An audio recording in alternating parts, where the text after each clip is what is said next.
Hey guys, so today's lesson is all about different graphs that we use in physics. And this lesson will review some stuff that you would have learned in grade 9 math. And it's also going to be really handy if you remember this for Math 10C for those of you planning on taking that this year. Okay, so this lesson, like I said, is all about physics graphs.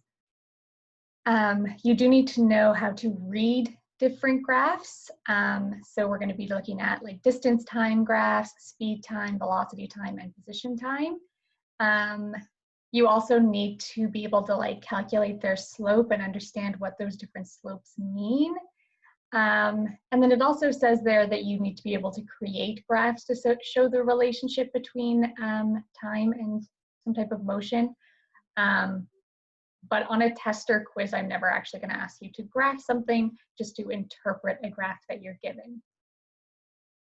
So we'll start with the distance time graph. Now, as you may remember from Math 9, on a graph, the independent variable always goes on the x-axis, and time is always an independent variable. So for all of these graphs, we're going to see time across the x-axis and then some sort of motion descriptor on the y-axis. In this case, distance. Yeah, the slope of a distance time graph, so if you calculate the slope of like this line, for instance, is the average speed that the object is traveling. And the steeper the slope, so the steeper the line, the faster that object was moving. Just a reminder, when we're calculating slope, you can do either the rise over the run, or you can pick two coordinates and do y2 minus y1 over x2 minus x1. If the motion of the object is uniform, meaning that it is traveling at a constant speed in a constant direction, you will have a straight line. So if we look at this graph up here at the top, this is essentially saying that the person started off, say, at home or something, and this is the person is traveling by centimeters, whatever. The object started at its origin and then at a constant speed moved away from the origin over time. If you do need to make a graph for like some sort of activity or something, remember you need to label your axes and include units. You should also have a title on your graph. I already said the independent variable should be on the x-axis. Make sure that your scales are appropriate. So we are going to be doing a lab that requires you to make a graph. When you do that lab, you want to pick scales that first of all go up by the same amount the entire time. Don't be like going up by 5s and then switch to going up by 10s. And also your line or whatever it is that you're plotting should fill the graph. So if you create like a graph and then the line is only like down in the little bottom, you picked the wrong units, okay? You're going up too quickly. So your line, as it's shown here, should fill most of the graph that you have decided to make. If your dots do not make a perfectly straight line, draw a line through them to create the line of best fit.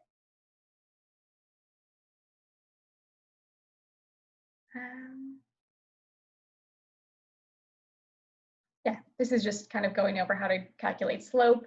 So if you're doing rise over run, you would just pick 2 points, make sure that they're points that are like easy to read. For instance, like ones that are on the like crosshairs of the grid.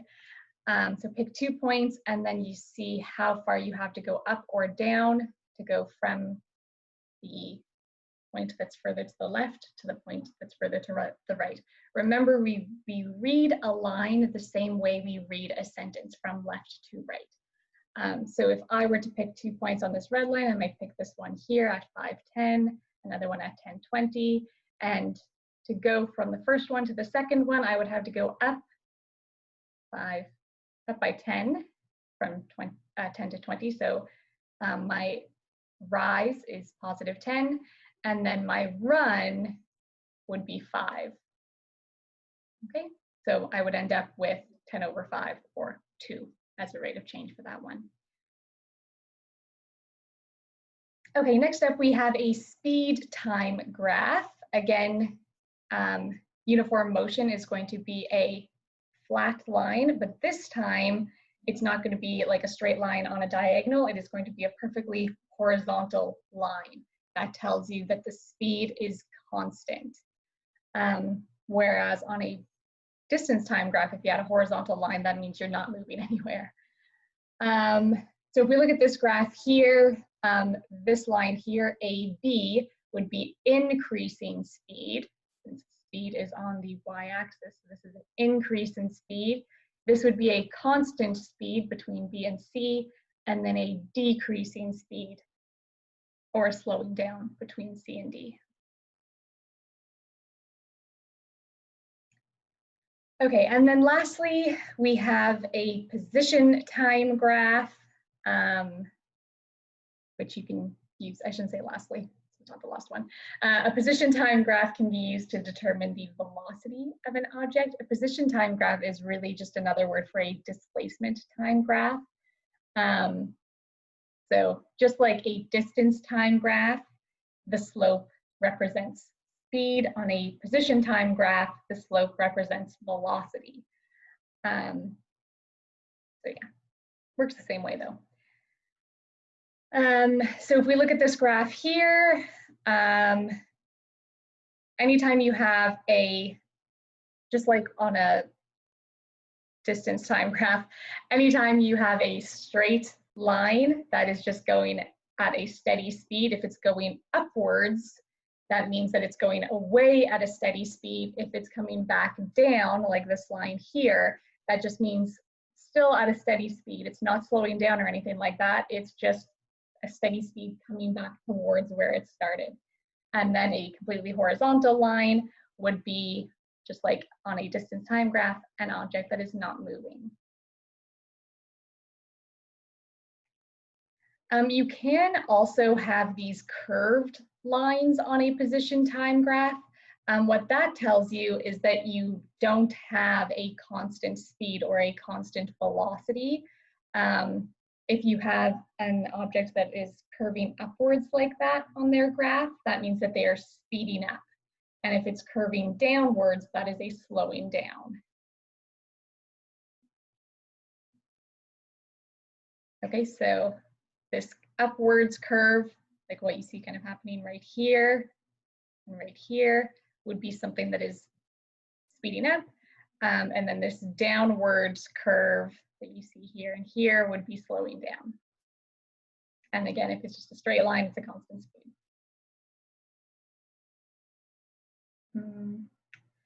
If you do have a curved line and you want to know what the average velocity of that is, you just kind of draw a straight line that is tangent to the middle of it, like this, and find the slope of that line.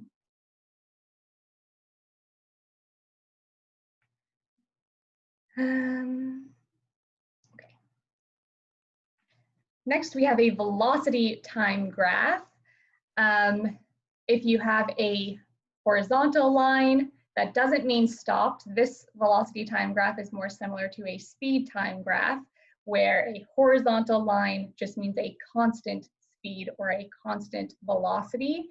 If you have a diagonal upwards line, that is speeding up or increasing velocity. Downwards is decreasing velocity. By the way, you can calculate acceleration by finding the slopes of a velocity time graph or a speed time graph. So that's what this is showing you over here, that by calculating these slopes, we're finding the acceleration. So 1.5 meters per second squared or whatever. And the steeper the line, the faster it's accelerating. So if the line is going upwards, that is a positive acceleration as it's speeding up. If it's coming down, that would be a negative acceleration as it's coming down. So it will be a negative slope.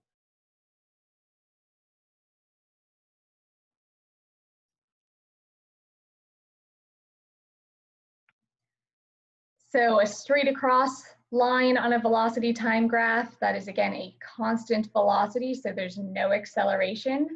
If you have an increasing velocity, like an upwards line like that, this is a positive acceleration. A decreasing velocity would be a negative acceleration. Okay, so I would like you to calculate the acceleration for each part of this graph. Okay, so these should have been the different slopes that you calculated. So for the first section here, I just did rise over run. So I went up 20, 40, 60, and then over 10. And then we, of course, always need to simplify. So 60 divided by 10 is 6. This flat section here would have a slope of 0, so an acceleration of 0. The next section going all the way down here would have a rise over run of down 20 over 5. Every time it goes down 20 over 5, down 20 over 5, down 20 over 5. So down 20 is negative 20 divided by 5 gives us a slope of negative 4. And then the last section here has a slope of up by 40 over by 15. And when we put that in lowest terms, it is 8 over 3. With slope, you always want to leave it as either a fraction or a whole number, not a decimal. Okay, so this is just a summary of the different ways that we show acceleration. So on a position time graph, acceleration will look like a curved line. On a velocity time graph or a speed time graph, then acceleration will look like a diagonal straight line going up or down, depending on whether it's a positive or negative acceleration. If you were to do an acceleration time graph, then acceleration would just be a horizontal line.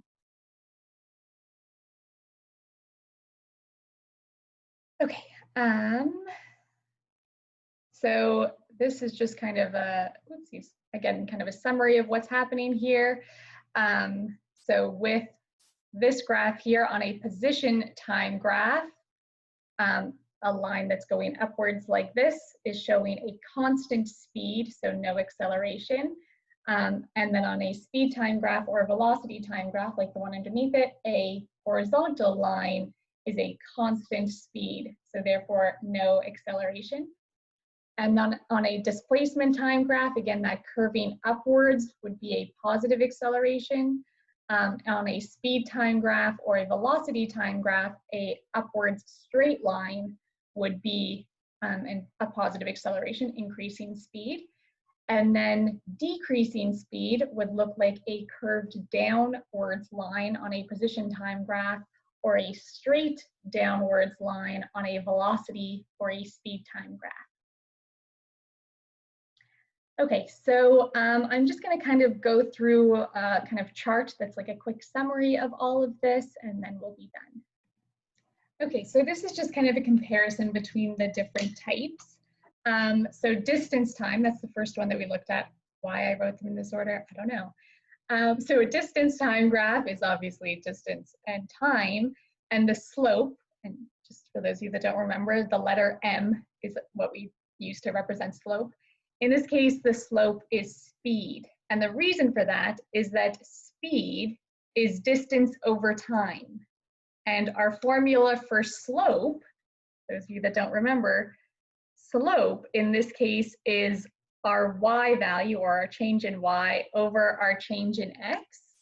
And in this case, our y value is distance and our x value is time.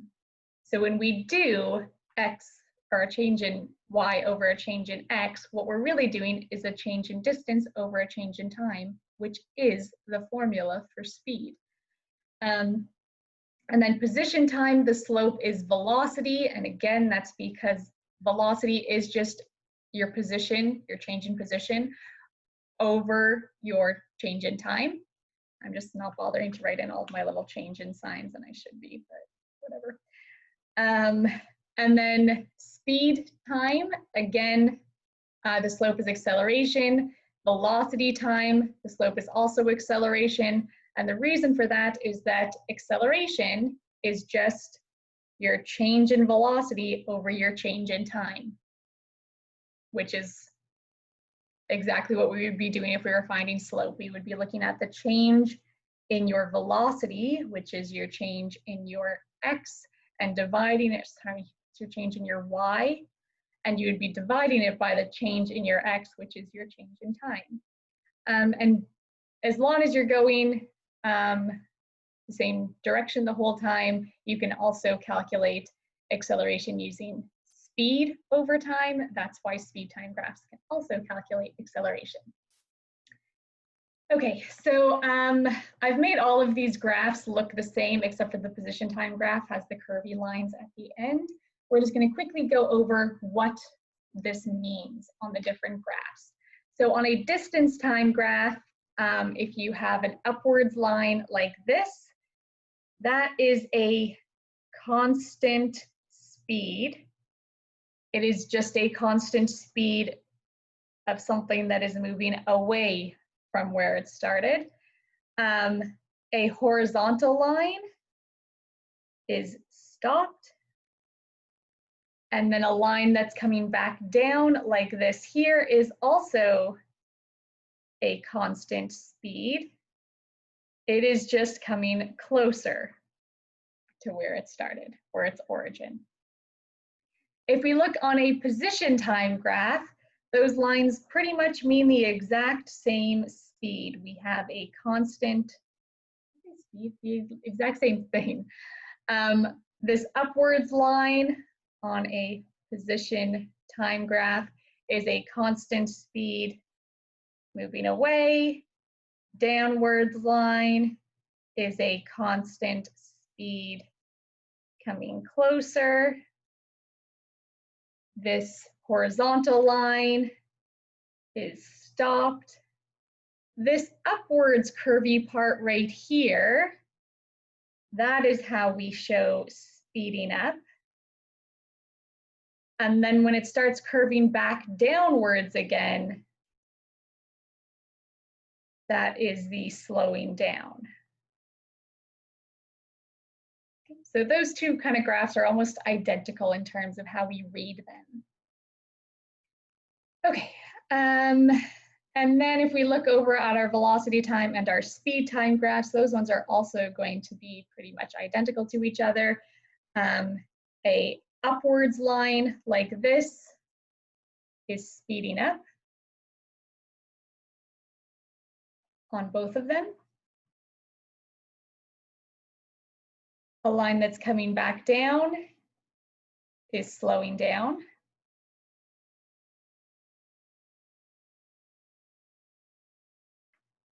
And then a horizontal line, in this case, is a constant speed or a constant velocity.